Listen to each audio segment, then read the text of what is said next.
Book 5, Troublesome Engines. Dear friends, news from the line has not been good. The Fat Controller has been having trouble. A short while ago, he gave Henry a coat of green paint, but as soon as he got his old color back, Henry became conceited.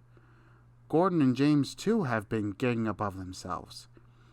I am glad to say, however, that the Fat Controller has, quite kindly but very firmly, put them in their place, and the trains are running as usual. I hope you'll like meeting Percy. We shall be hearing more of him later. The author. Henry and the Elephant. Henry and Gordon were lonely when Thomas left the yard to run his branch line. They missed him very much. They had more work to do. They couldn't wait in the shed till it was time and find their coaches at the platform. They had to fetch them. They didn't like that. Edward sometimes did odd jobs, and so did James. But James soon started grumbling too. The Fat Controller kindly gave Henry and Gordon new coats of paint. Henry chose green, but they still grumbled dreadfully. "We get no rest, we get no rest," they complained as they clanked about the yard. But the coaches only laughed. "You're lazy and slack, you're lazy and slack," they answered in their quiet, rude way. But when a circus came to town, the engines forgot they were tired. They all wanted to shunt the special trucks and coaches. They were dreadfully jealous of James when the Fat Controller told him to pull the train when the circus went away. However, they soon forgot about the animals as they had plenty of work to do. One morning, Henry was told to take some workmen to a tunnel which was blocked. He grumbled away to find 2 trucks to carry the workmen and their tools. Pushing trucks, he muttered in a sulky sort of way. They stopped outside the tunnel and tried to look through it, but it was quite dark. No daylight shone from the other end. The workmen took their tools and went inside. Suddenly, with a shout, they all ran out looking frightened. "We went to the block and started to dig, but it grunted and moved," they said. "Rubbish," said the foreman. "It's not rubbish. It's big and alive. We're not going in there again." "Right," said the foreman. "I'll ride in the truck and Henry shall push it out." "Wheesh," said Henry unhappily. He hated tunnels. He had been shut up in one once, but this was worse. Something big and alive was inside. "Beep, beep, beep, beep, beep, beep," he whistled. "I don't want to go in."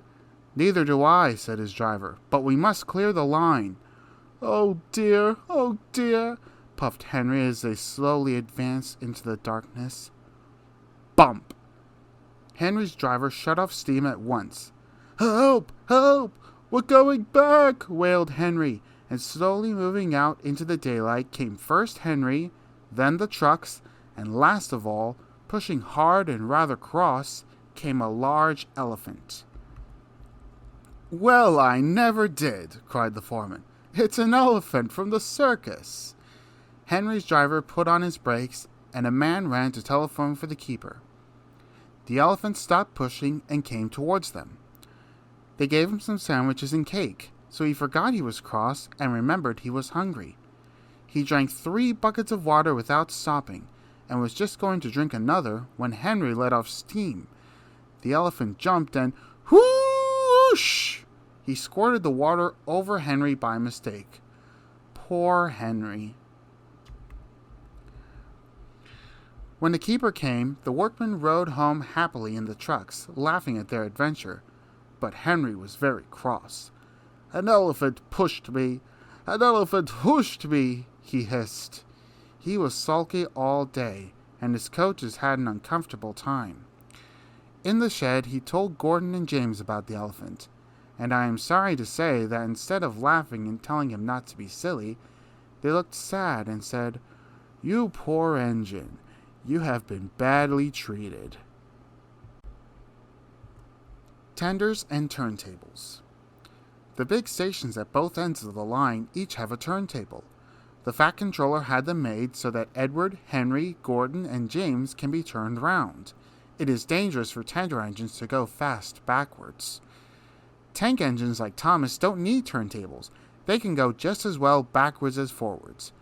but if you had heard Gordon talking a short while ago, you would have thought that the Fat Controller had given him a tender just to show how important he was.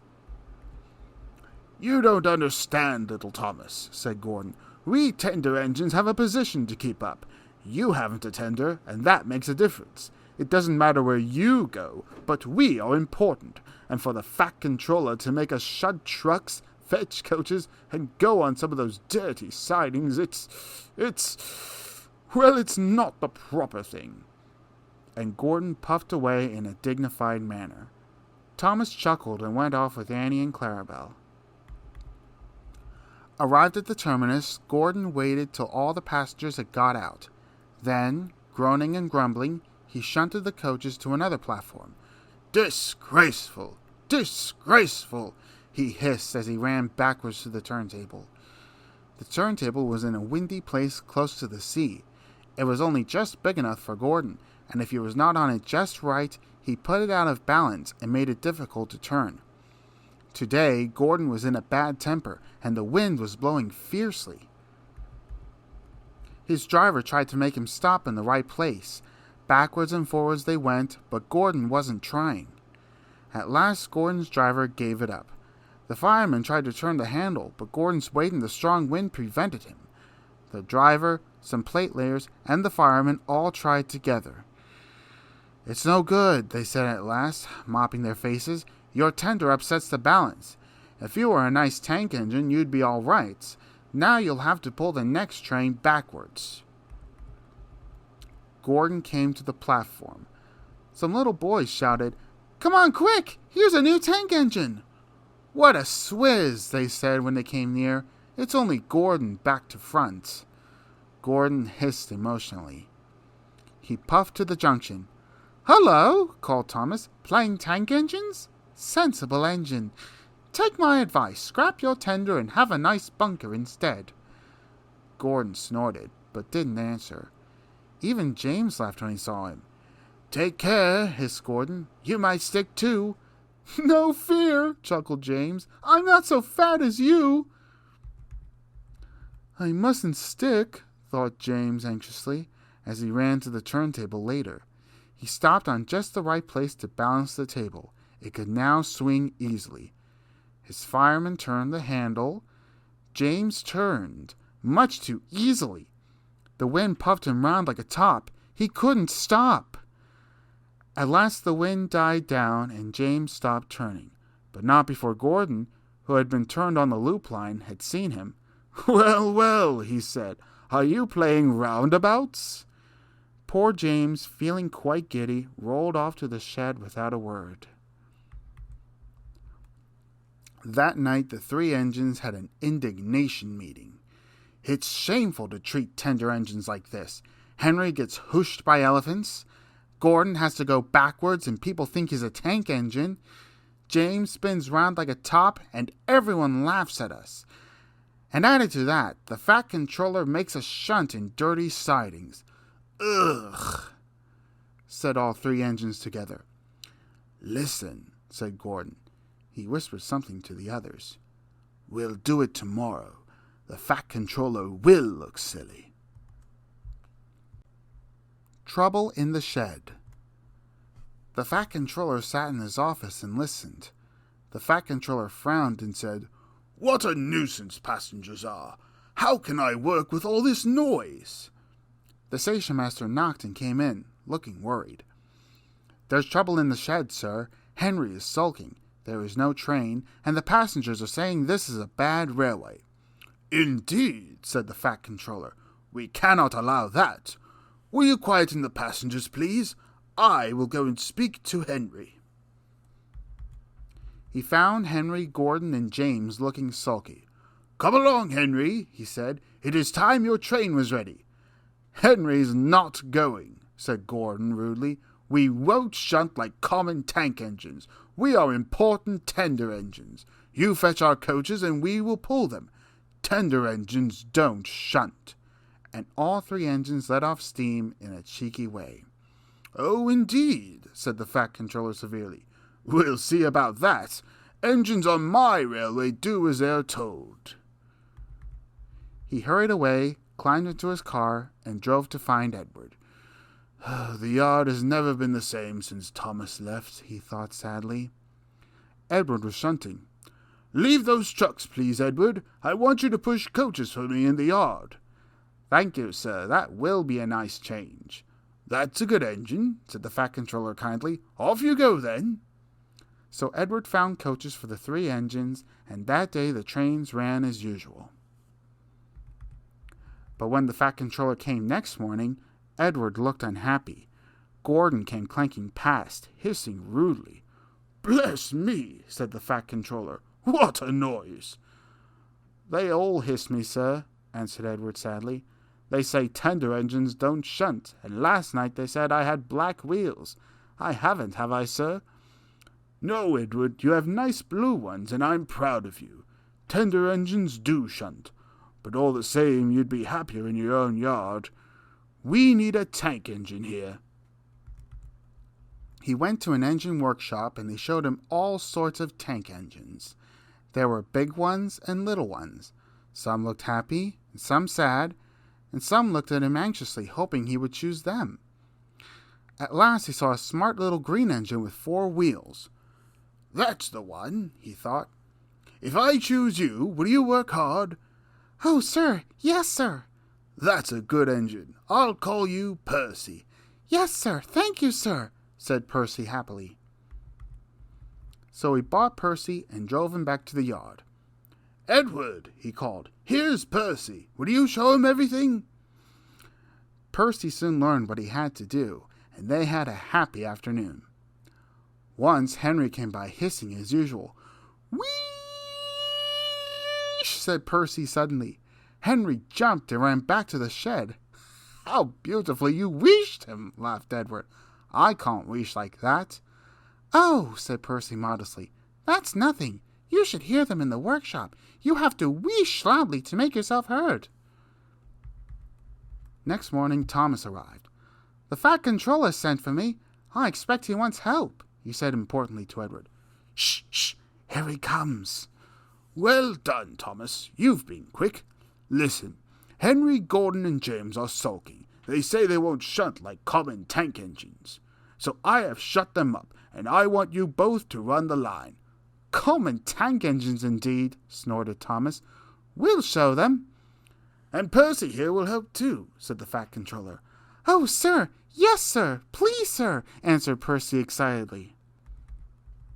Edward and Thomas worked the line. Starting at opposite ends, they pulled the trains, whistling cheerfully to each other as they passed. Percy sometimes puffed along the branch line. Thomas was anxious, but both driver and guard promised to take care of Annie and Clarabelle. There were fewer trains, but the passengers didn't mind. They knew the 3 other engines were having a lesson. Henry, Gordon, and James stayed shut in the shed and were cold, lonely, and miserable. They wished now they hadn't been so silly. Percy runs away. Henry, Gordon, and James were shut up for several days. At last the Fat Controller opened the shed. I hope you are sorry, he said sternly, and understand you are not so important after all. Thomas, Edward, and Percy have worked the line very nicely. They need a change, and I will let you out if you promise to be good. Yes, sir, said the 3 engines. We will. That's right. But please remember that this no shunting nonsense must stop. He told Edward, Thomas, and Percy that they could go and play on the branch line for a few days. They ran off happily and found Annie and Clarabelle at the junction. The 2 coaches were so pleased to see Thomas again, and he took them for a run at once. Edward and Percy played with trucks. Stop! Stop! Stop! Screamed the trucks as they were pushed into their proper sidings. But the 2 engines laughed and went on shunting till the trucks were tidily arranged. Next, Edward took some empty trucks to the quarry, and Percy was left alone. Percy didn't mind that a bit. He liked watching trains and being cheeky to the engines. Hurry, hurry, hurry, he would call to them. Gordon, Henry, and James got very cross. After a while, he took some trucks over the main line to another siding. When they were tidy, he ran onto the main line again, and waved for the signalman to set the points so that he could cross back to the yard. Edward had warned Percy, "Be careful on the main line. Whistle to tell the signalman you are there." But Percy didn't remember to whistle, and the signalman was so busy and forgot Percy. Bells rang in the signal box. The man answered, saying the line was clear, and set the signals for the next train. Percy waited and waited. The points were still against him. He looked along the main line. Beep, beep! He whistled in horror, for rushing straight towards him was Gordon with the express. Poop, poop, poop, poop, poop, whistled Gordon. His driver shut off steam and applied the brakes. Percy's driver turned on full steam. "Back, Percy, back," he urged. But Percy's wheels wouldn't turn quickly. Gordon was coming so fast that it seemed he couldn't stop. With shut eyes, Percy waited for the crash. His driver and fireman jumped out. "Oh!"